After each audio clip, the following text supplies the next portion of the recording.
Hello students, कैसे हो आप सभी। मैं राजकुमार आप सभी का स्वागत करता हूं नवजोनोदय इंटर कॉलेज की ऑनलाइन क्लासेस में। मैं आज 12th क्लास के बच्चों को सब्जेक्ट बही खाता एवं लेखा शास्त्र में चैप्टर नंबर 2 जिसका नाम है नए साझेदार का प्रवेश। इससे पहले आप चैप्टर नंबर 1 में साझेदारी के बारे में पढ़ चुके हैं कि साझेदारी क्या होती है, गुडविल के बारे में पढ़ चुके हैं, ड्राइंग के बारे में पढ़ चुके हैं और उसके साथ साथ profit and loss appropriation account के बारे में पढ़ चुके हैं। तो इस वीडियो में आज पढ़ेंगे कि नए साझेदार की प्रवेश की आवश्यकता क्या होती है। तो आपने देखा होगा कि साझेदारी जो होती है 2 से अधिक व्यक्तियों के बीच जो वर्क होता है उसे करने के लिए होती है। यानी कि हमें ये देखना है कि हमें अब साझेदारी की आवश्यकता क्यों पड़ती है। हमें सबसे स्टार्टिंग में जब हमें पता लगता है कि हमारा कार्यभार बहुत ज़्यादा होता जा रहा है, वर्क बहुत ज़्यादा होता जा रहा है, कंपनी बड़ी होती जा रही है, बिजनेस हमारा बड़ा होता जा रहा है, तो हम ये चाहते हैं कि हमारे साथ कोई मिलकर कार्य करे। तो इसलिए हमें साझेदार की आवश्यकता होती है, इसलिए हम नए साझेदार को हम बिजनेस में लेते हैं। तो इसकी कुछ पॉइंट है वह हम पढ़ेंगे। जैसे कि नंबर 1 पॉइंट है अधिक पूंजी की आवश्यकता। अधिक पूंजी की आवश्यकता।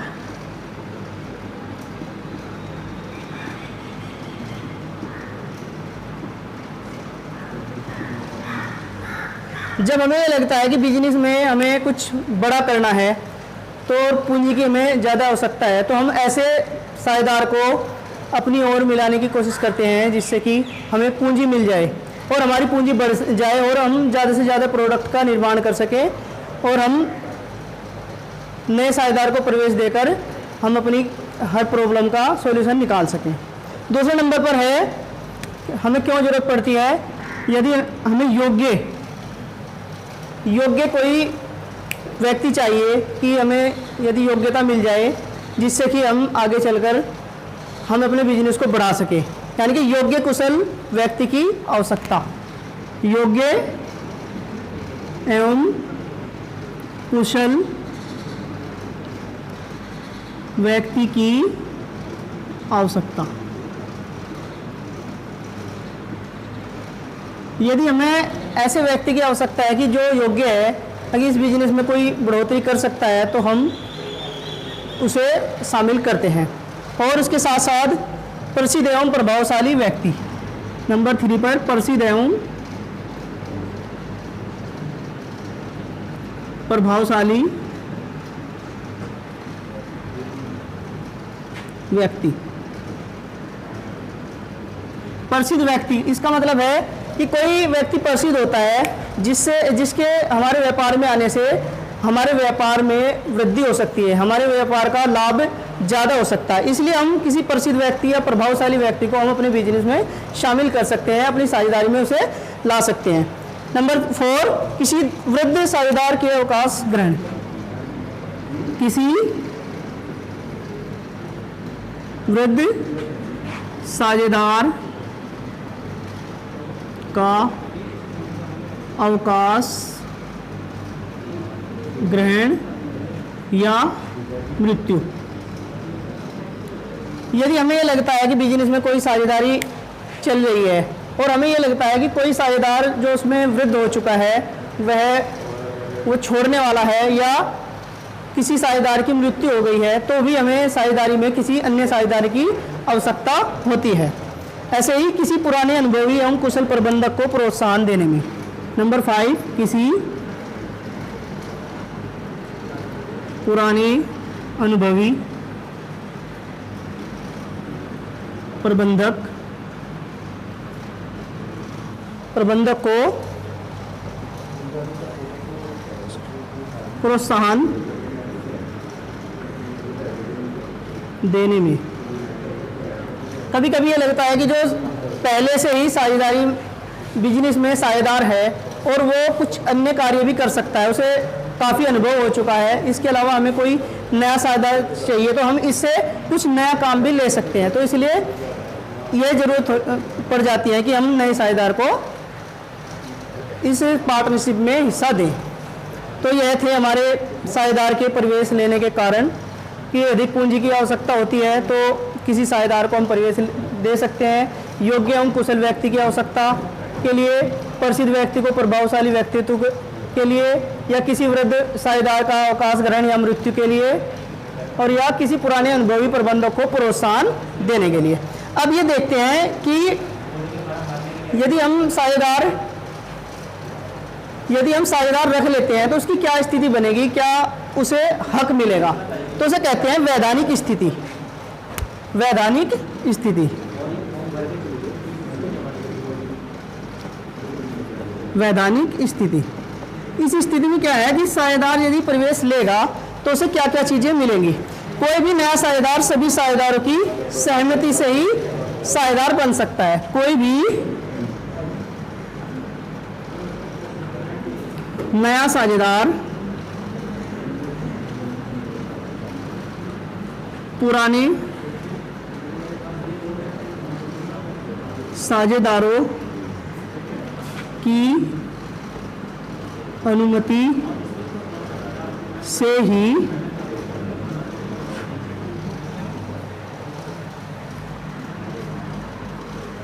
सहमति प्राप्त कर सकता है।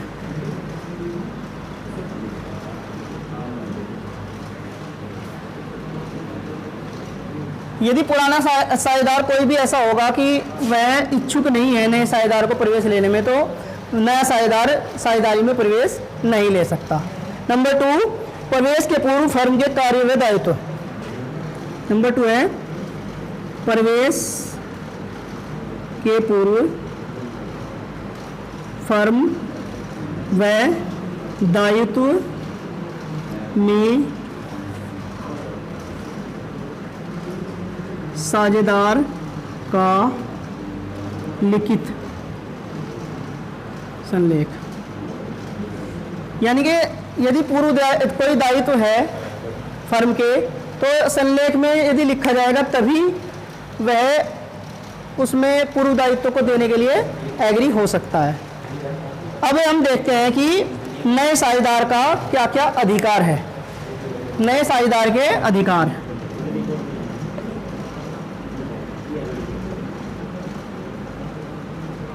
नए साझेदार के अधिकार। नए साझेदार का क्या अधिकार हो सकता है? जब वह बिजनेस में अपना पार्टिसिपेट करेगा, ऐड हो जाएगा, साझेदार बन जाएगा, तो उसे कुछ ना कुछ अधिकार मिलेंगे। उसे अधिकार क्यों मिलते हैं? क्योंकि वह उस बिजनेस में शामिल हो चुका है। तो उसे अधिकार मिलेंगे कि फर्म में जो भी लाभ होता है तो उसमें पूरा हिस्सा उसका बनेगा। जिस हिस्से को भी आपस में बैठकर बात करेंगे तो उसी हिस्से पर वह लाभ प्राप्त कर सकता है, तो ये उसका लाभ होगा।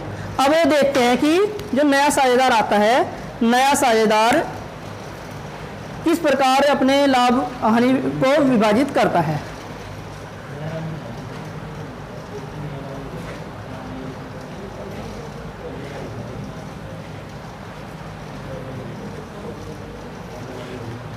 नया साझेदार जब बिजनेस में आता है तो उसे कुछ हिस्सा मिलता है फर्म से। तो कौन सा कितने प्रकार का हिस्सा होता है? वह होता है 4 प्रकार का। नए साझेदार का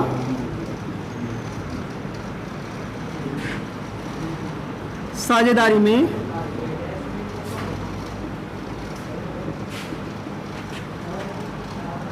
लाभ विभाजन अनुपात।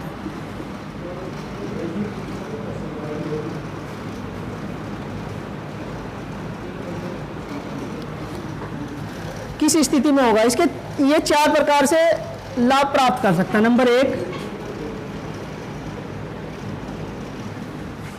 उनके लाभ वितरण अनुपात में, उनके लाभ वितरण अनुपात में। नंबर 2 है समान अनुपात में, समान अनुपात में। नंबर 3 असमान अनुपात में, असमान अनुपात में। नंबर 4, समस्त भाग केवल एक ही साझेदार से। समस्त भाग केवल एक ही साझेदार से, यानी कि जो बिजनेस में नया साझेदार आएगा तो वह 4 प्रकार से रेशो प्राप्त कर सकता है अपने जो लाभ मिलेगा उसे। उनके लाभ वितरण अनुपात में, समान अनुपात में, असमान अनुपात में और समस्त भाग केवल एक ही साझेदार से। यानी कि सबसे पहले एक एग्जाम्पल के थ्रू हम इसे समझते हैं। एग्जाम्पल दिया गया है बुक में, एग्जाम्पल नंबर 1, ए और बे एक फर्म में साझेदार हैं। हम इस एग्जाम्पल को यहाँ लिख लेते हैं।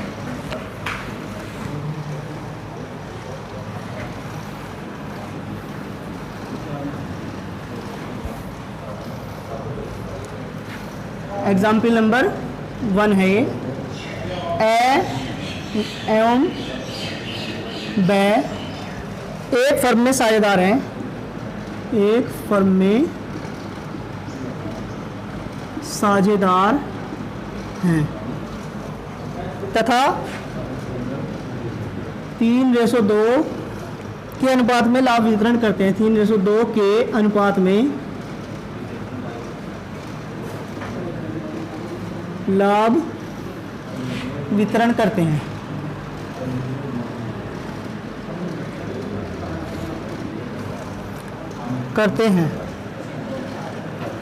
उन्होंने 100 को 1/5 हिस्से के लिए साझेदार बनाया। उन्होंने 100 को 1/5 हिस्से के लिए साझेदार बनाया।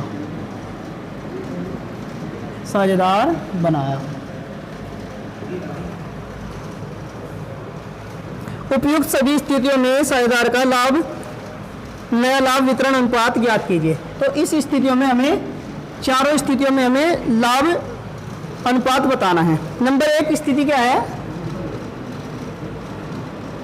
नंबर 1 स्थिति हो जाएगी हमारी उनके लाभ वितरण अनुपात में, उनके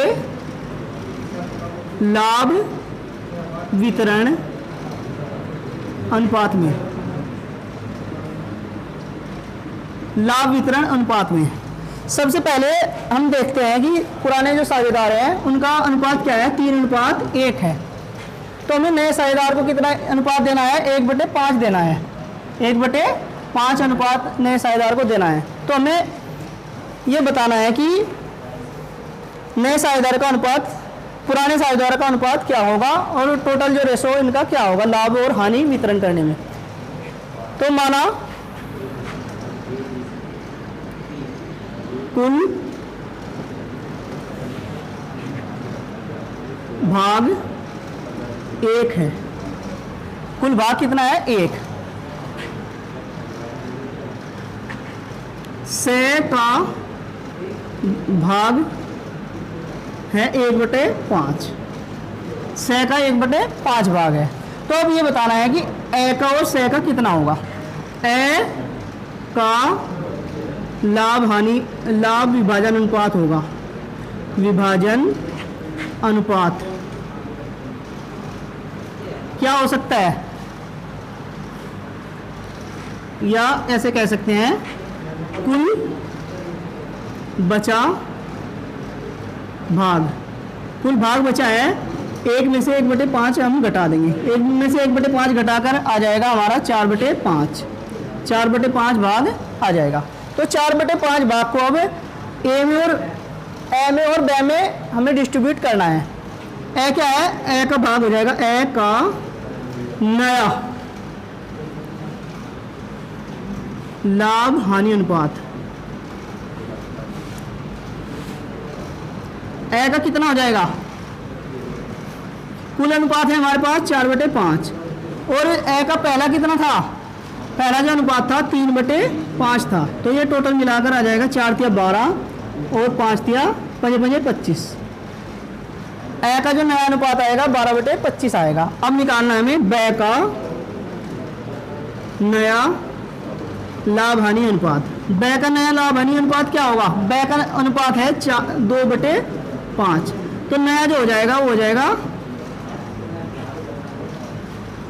4/5 का 2/5, तो ये आ जाएगा 4 दूनी 8 और 5 25। तो ए का तो आया है 12/25 और बै का आया है 8/25। तो अब हमें देखना है सै का कितना है। सै का अनुपात, सै का अनुपात हमने देने का निश्चय किया है 1/5। 1/5 को लिख सकते हैं हम 5/25। तो अब जो नया लाभ हानि विभाजन अनुपात होगा उनका, अब ए बै व सै का नया लाभ अनुपात, जो नया अनुपात होगा वो हो जाएगा 12/25 रेशो 8/25 और 5/25। ये नया अनुपात हो जाएगा। इसे हम लिख सकते हैं 25 सभी में कॉमन है, इसे लिख सकते हैं हम 12:8:5। तो ये नया अनुपात हो जाएगा उनके लाभ वितरण अनुपात के अकॉर्डिंग, यानी कि जो साझेदार का पहला लाभ वितरण अनुपात था उसी के अनुपात के हिसाब से उनका अनुपात आ जाएगा। अब नया जो अनुपात होगा वो 12:8:5 होगा। अब देखते हैं हम इसका सेकंड पॉइंट। सेकंड पॉइंट क्या है? अब यदि हम उसे समान अनुपात में दोनों साझेदारों से लें तो ये इसका स्क्रीनशॉट ले सकते हैं आप।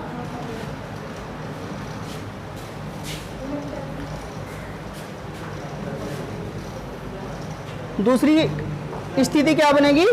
यदि समान अनुपात में, दूसरी स्थिति बनेगी हमारी समान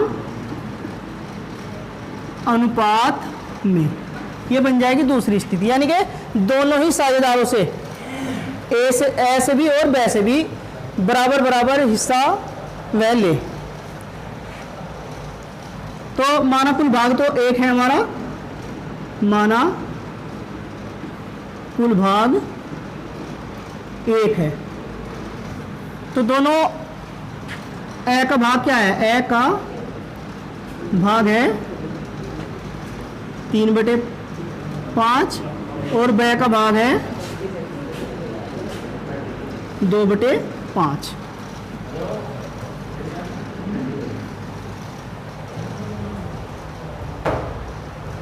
अब सै जो है ए से कितना प्राप्त करेगा?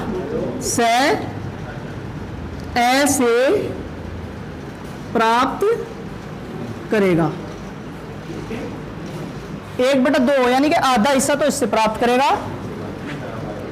1/5 का आधा हिस्सा प्राप्त करेगा 1/2, यानी कि 1/10 हिस्सा प्राप्त करेगा ए से। तो ए का नया अनुपात क्या हो जाएगा? ए का नया अनुपात हो जाएगा, ए का जो पुराना अनुपात था वो 3/5 था, उसमें से 1/10 वो सै को दे देगा, तो बचेगा कितना? इसकी कैलकुलेशन करके ये बच जाएगा हमारे पास 3 दूनी 6, 6 - 1/10, यानी कि 5/10 बच जाएगा। ए का नया अनुपात बन जाएगा 5/10। अब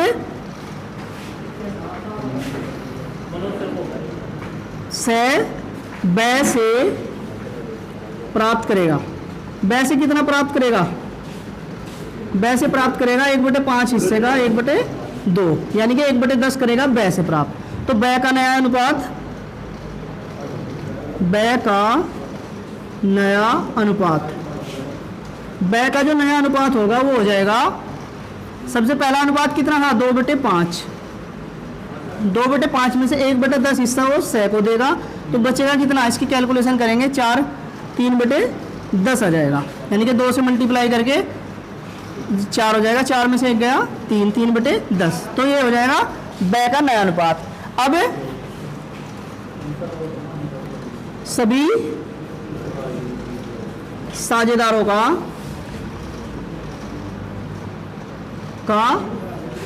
नया अनुपात, नया जो अनुपात निकलेगा वो क्या निकलेगा? ए का जो है वो है 5/10 और ब का है 3/10 और स का है 2/10, क्योंकि 1/5 था ना, 1/5 को हम 2/10 लिख सकते हैं। तो नया अनुपात बन जाएगा 5:3:2। ये थी हमारी विधि सेकंड। अब देखते हैं थर्ड विधि को।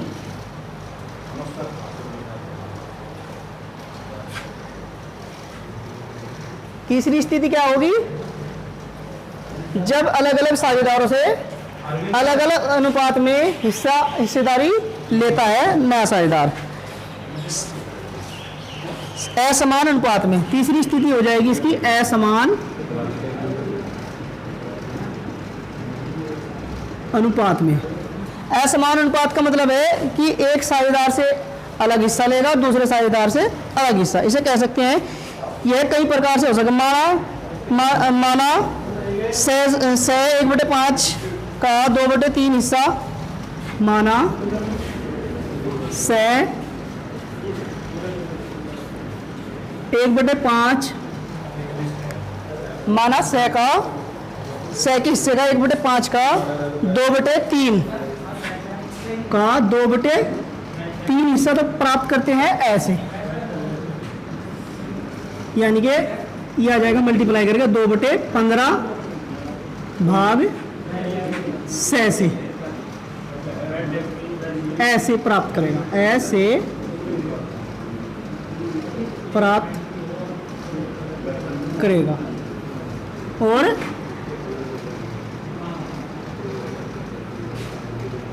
से 1/5 का 1/3 ब से, इसे कह सकते हैं 1/15 ब से प्राप्त करेगा, ऐसे प्राप्त करेगा 2/15 और ब से प्राप्त करेगा 1/15। तो अब नया लाभ हानि विभाजन अनुपात जो होगा, नया लाभ हानि अनुपात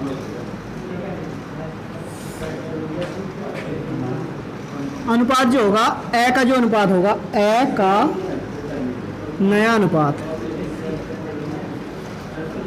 ए का जो नया अनुपात होगा वो होगा,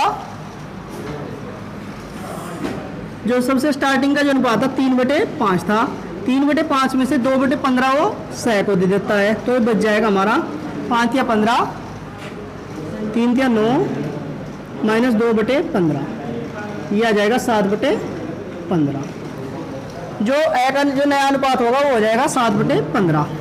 अब ब का नया अनुपात, ब का जो नया अनुपात होगा, ब का पुराना अनुपात था 2/5 और इसमें से हम 1/15 हिस्सा देते हैं स को, तो ये बच जाएगा, मल्टीप्लाई करेंगे 3 से, 3 दूनी 6 में से 1 गया 5/15, 5/15 हो जाएगा ब का। और स का अनुपात कितना है? स का जो अनुपात है, स का अनुपात है 1/5, 1/5 को कह सकते हैं 3/15। अतः नया लाभ विभाजन अनुपात,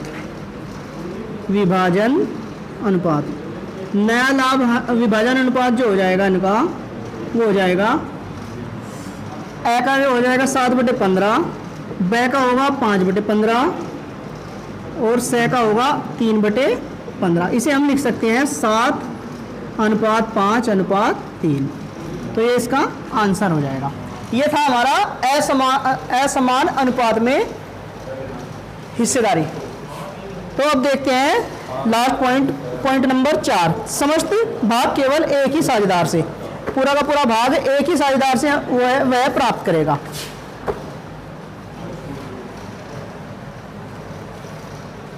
समस्त भाग एक ही साझेदार से।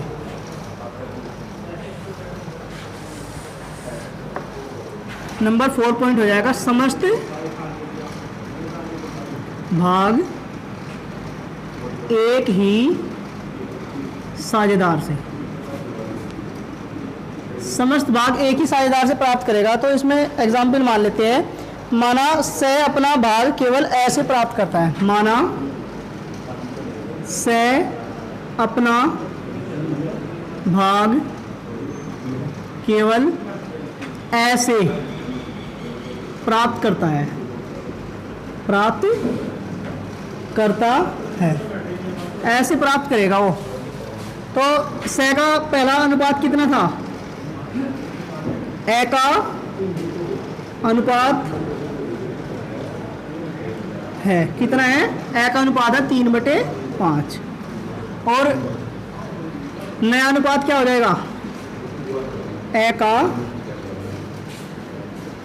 नया अनुपात, ए का जो नया अनुपात होगा वो होगा 3/5। इसका पुराना अनुपात है, इसमें से 1/5 दे देता है वो से को, तो इसमें बचेगा 2/5। और से बे का नया अनुपात वही रहेगा, बे का नया अनुपात जो का त्यों ही रहेगा। कितना है, बे का जो नया अनुपात है वह है 2/5। और से का लाभ अनुपात, से का लाभ अनुपात है 1/5। अतः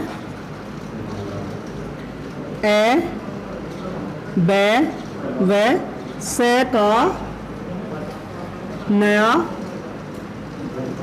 लाभ विभाजन अनुपात, नया लाभ विभाजन अनुपात जो हो जाएगा 2/5 अनुपात 1/5, या इसे लिख सकते हैं हम 2:2:1।